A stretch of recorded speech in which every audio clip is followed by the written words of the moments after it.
na kami. Medyo mahirap pa pababa dito. Ganito pala ang daan dito sa Rinjani.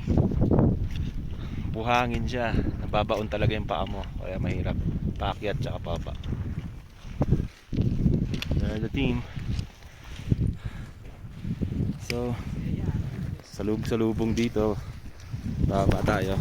Hindi ko pa mabitawan. Okay. Ayan o.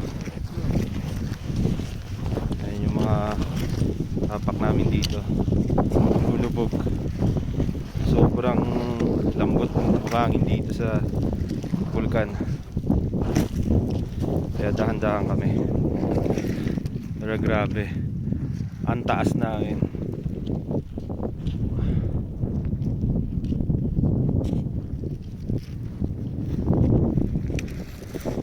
Okay. Ibang experience ang Rinjani guys sa buhay nyo. Ibang experience to.